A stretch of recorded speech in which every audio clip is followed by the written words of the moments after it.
현재 러시아와 우크라이나가 전쟁 중에 있습니다. 동서고금을 막론하고 어떤 전쟁이든 그 바탕에는 정치적인 이해가 깔려 있기 마련입니다. 그래서 서양 전쟁론의 고전인 전쟁론이라는 책을 쓴 클라우제비츠라는 사람은 전쟁은 가장 고도화된 정치 행위이다라는 말을 했습니다. 전쟁은 가장 고도화된 정치 행위이다. 그런데 그 고도화된 정치 행위인 전쟁을 통해서 이익을 누리는 사람은 사실은 극소수입니다. 대다수의 평범한 백성들은, 평범한 국민들은 전쟁의 피해자일 뿐입니다. 전쟁을 일으킨 쪽도 그렇고 침략을 당한 쪽도 그렇고 고통만 있을 뿐입니다. 전쟁이 지나간 자리에는 파괴와 공포 그리고 슬픔과 분노가 남습니다. 실제로 러시아가 점령한 지역에서 약탈과 강도 그리고 살인과 성폭행이 일어나고 있다는 기사를 우리는 보고 있습니다. 전쟁의 현실은 참으로 끔찍하고 비참합니다. 우리가 기사로만 보아도 그런데 실제로 그 일을 당하는 사람의 고통은 정말 말로 할 수 없을 것입니다. 그런데요, 여러분 한번 상상을 해보시기 바랍니다. 러시아와 우크라이나의 전쟁 중에 가족과 친구를 러시아 군대에게 비참하게 잃어버린 어떤 청년이 있었습니다. 집안에 있는 물건은 다 약탈을 당했고요. 자신도 죽음의 공포를 수없이 넘겼습니다. 그런데 그 청년에게 어느 날 하나님이 나타나셔서 이렇게 말씀하십니다. 너 러시아로 가서 복음을 전해라. 러시아 군인들에게 가서 복음을 전해라. 라고 말한다면 그 청년이 어떤 생각이 들까요? 오늘 본문에 나오는 요나가 바로 그런 상황입니다. 요나로서는 자신들에게 러시아와도 같은 나라, 그 아수르가 멸망당해서 없어지는 것이 소원입니다. 내 형제의, 우리 민족의 재산을 빼앗아가고 살인을 저질렀던 저 사람들 정말 없어지면 좋겠습니다. 만약 자기의 능력으로 니느웨를 멸망시킬 수 있었다면 아마 벌써 그렇게 했을지도 모르겠습니다. 그런데 하나님께서는 오히려 니느웨를 향하여 회개를 선포하라고 말씀하십니다. 요나는 울며 겨자 먹기로 그것도 매우 대충 그냥 듣는 둥 마는 둥 하는 둥 마는 둥 하나님의 뜻에 순종을 합니다. 그런데 놀라운 사실은 요나의 그 대충 이야기하는 멸망의 선포를 듣고 니느웨가 회개를 했습니다. 그리고 하나님께서는 그 모습을 보시고 재앙을 내리지 않으십니다. 그 상황을 본 요나의 반응이 어땠을까요? 오늘 본문 1절은 이렇게 기록합니다. 요나가 매우 싫어하고 성내며. 요나는 매우 싫어하면서 화를 냅니다. 1절 말씀의 히브리어 원어를 그대로 직역하면 이렇게 됩니다. 그러나 그것은 요나에게 불쾌했다. 무엇이 불쾌했을까요? 요나서 3장 10절에 나오는 하나님이 니느웨의 재앙을 내리시지 않은 그 일이 요나에게는 매우 불쾌했다는 겁니다. 이 불쾌하다는 동사가 히브리어로 라라고 하는데요. 원래의 뜻은 악하다라는 뜻입니다. 그러니까 니느웨 사람들이 회개하고 하나님께서 니느웨 사람들을 용서하신 그 일을 향하여 요나는 지금 저건 악한 일이야 라고 말하고 있다는 겁니다. 왜 그럴까요? 저 사람들은 멸망당해야 하는 사람들이기 때문입니다. 멸망당하는 게 선인데 그 일이 이루어지지 않으니까 악하다라고 말하고 있습니다. 2절은 이렇게 기록합니다. 우리 2절 말씀 같이 읽겠습니다. 시작. 여호와께 기도하여 이르되 여호와여 내가 고국에 있을 때에 이러하겠다고 말씀하지 아니하였나이까. 그러므로 내가 빨리 다시스로 도망하여 싸우니 주께서는 은혜로우시며 자비로우시며 노하기를 더디하시며 인애가 크시사 뜻을 돌이켜 재앙을 내리지 아니하시는 하나님이신 줄을 내가 알았음이니이다. 아멘. 요나는 지금 하나님께 기도하며 이렇게 말합니다. 내가 우려하고 있던 일이 일어났습니다. 이렇게 말합니다. 한마디로 그럴 줄 알았다는 겁니다. 네, 그럴 줄 알았습니다. 내가 고국에 있을 때 이러하겠다고 말씀하지 아니하였나이까? 라고 탄식합니다. 내가 그래서 저 사람들이 회개할까봐 다시스로 도망갔었다고 말합니다. 요나는 니느웨가 멸망당하는 게 옳은 일이라고, 그게 선이라고 생각을 했기 때문에 아주 이상한 논리로 자기가 불순종했던 그것을 정당화시키고 있습니다. 그러면서 너무나 엉뚱하게도 하나님의 은혜와 사랑의 성품을 비꼬면서 비판합니다. 여러분, 2절의 하반절에 나오는 말씀은 출애굽기 34장 6절 말씀을 거의 그대로 인용한 말씀입니다. 하나님의 성품을 아주 잘 보여주는 말씀이지요. 하나님은 은혜로우시고 자비로우시고 노하기를 더디하시고 인애가 크신 분입니다. 얼마나 아름답고 놀라운 고백입니까? 곱씹을수록 얼마나 은혜가 되는 표현입니까? 근데 지금 요나는 그 하나님의 아름다우신 성품을 당신이 그런 분이시기에 일이 이렇게 될 줄 알았습니다 라고 비판하는 도구로 사용하고 있습니다. 우리가 흔히 그런 표현 쓰잖아요. 야, 사람이 그렇게 물러서 어떻게 하냐? 사람이 그렇게 마음이 여려서 어떻게 하냐? 이게 사실 좋은 성품 중에 하나일 텐데 너 마음이 그러니까 일을 그르치는 거야 라고 핀잔하고 책망하는 것처럼 하나님의 그 아름다운 성품을 하나님을 비판하는 도구로 사용하고 있는 겁니다. 왜 그렇게 말했을까요? 자기 자신의 판단에, 그러니까 요나의 생각에는 하나님의 그 성품 때문에 일이 그르쳐졌다고 생각하고 있는 겁니다. 하나님의 마음과 하나님의 뜻과는 전혀 상관없이 그냥 내가 옳다고 생각하는 게 맞다고 여기고 있는 것입니다. 근데 여러분, 이것은 아주 큰 교만입니다. 너무나 큰 죄입니다. 사실 요나의 생각을 심정적으로는 이해할 수 있습니다. 자기 민족의 원수 아닙니까? 우리의 가족과 우리의 이웃을 짓밟은 원수의 나라입니다. 어느 정도 동감이 되기도 합니다. 그러나 하나님의 뜻이 그렇지 않다면 그렇게 하면 안 되는 겁니다. 요나는 자기의 생각과는 다르게 일이 진행되는 것을 보자 이렇게 말합니다. 3절입니다. 여호와여, 원하건대 이제 내 생명을 거두어 가소서. 사는 것보다 죽는 것이 내게 나음이니이다 하니. 차라리 죽여달라고 말합니다. 니느웨가 잘 되는 모습을 보느니 그냥 내가 죽는 게 낫겠다는 겁니다. 그런 요나에게 하나님께서는 4절에서 이렇게 물어보십니다. 네가 성내는 것이 옳으냐? 너 지금 네가 화내고 있는 그 화가 정당하다고 생각하니? 라고 물어보시는 겁니다. 여러분, 질문으로 말씀하셨지만 사실 이것은 너의 행동이 옳지 않다는 강한 표현입니다. 하나님의 경고이지요. 하나님께서는 지금 요나를 향하여 너는 뭔가를 단단히 잘못 생각하고 있다고 말씀하고 계신 겁니다. 요나는 지금 이방인들이 구원받는 것에 대해서 대단히 분노하고 있지만 사실 이건 옳은 태도가 아니었습니다.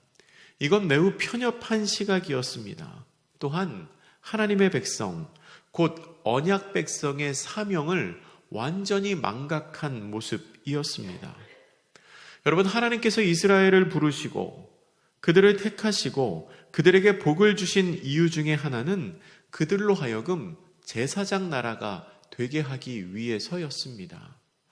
제가 출애굽기 19장 5절과 6절 말씀을 읽어드리겠습니다. 출애굽기 19장 5절과 6절입니다.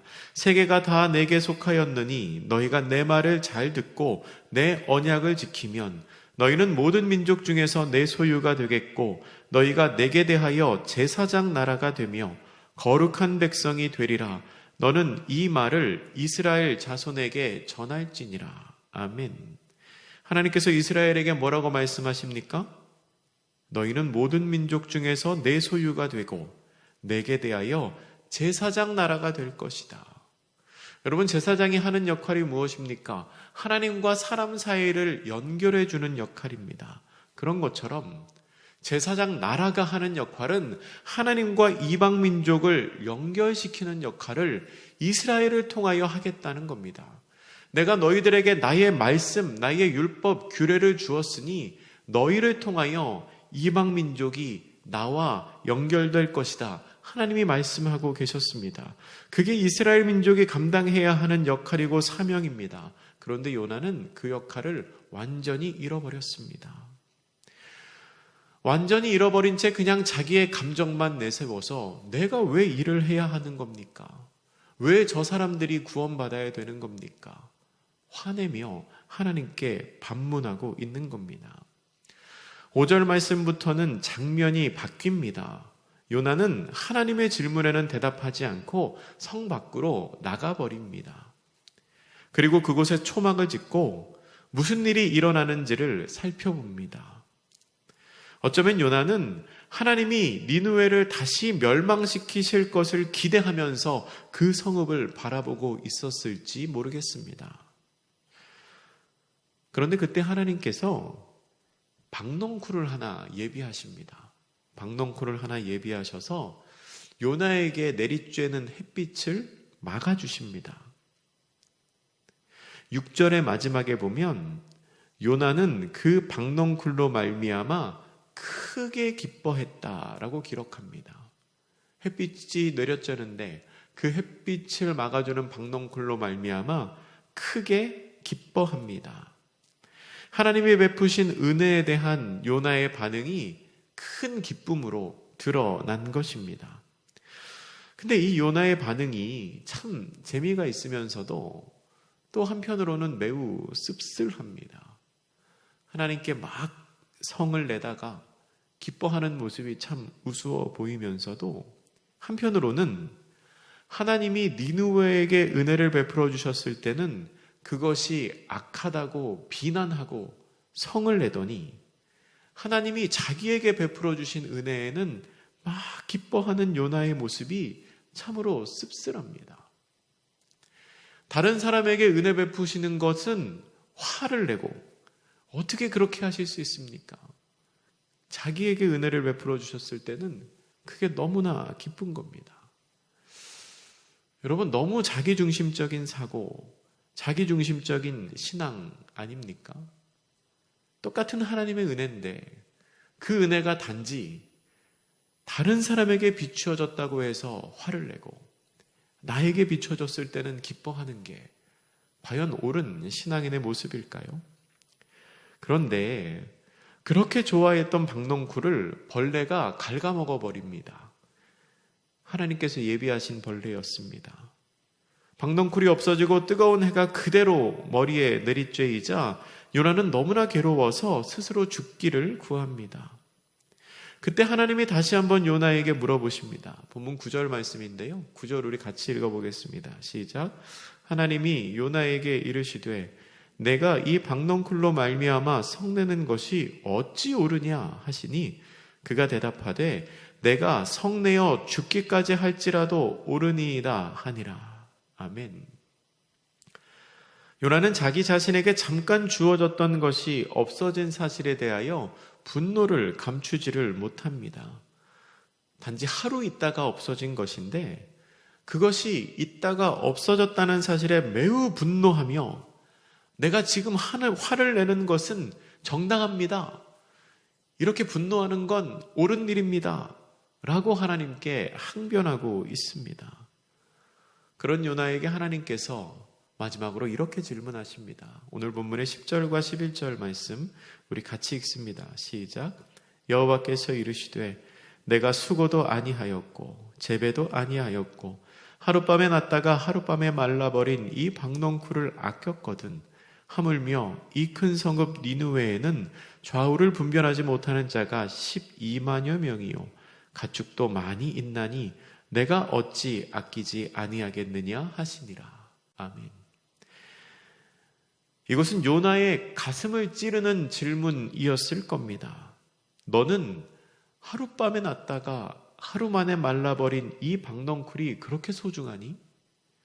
나는 그것과도 비교할 수 없는 이 수많은 사람들이 더 소중하다 라고 말하는 것입니다.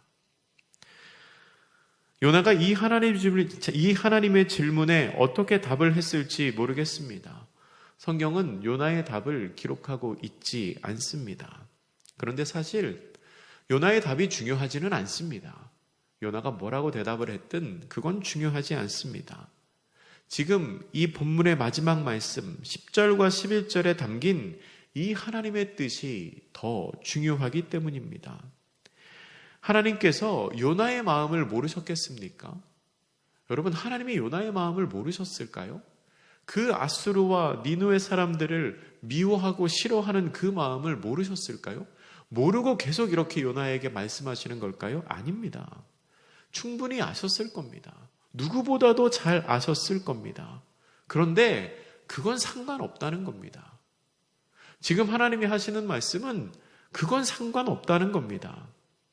그럼에도 불구하고 네가 저 사람들을 어떻게 생각하든지 상관없이 그럼에도 불구하고 그 사람들도 은혜 받을 사람들, 그 사람들도 사랑받을 사람들이라고 하나님은 지금 말씀하고 계신 겁니다.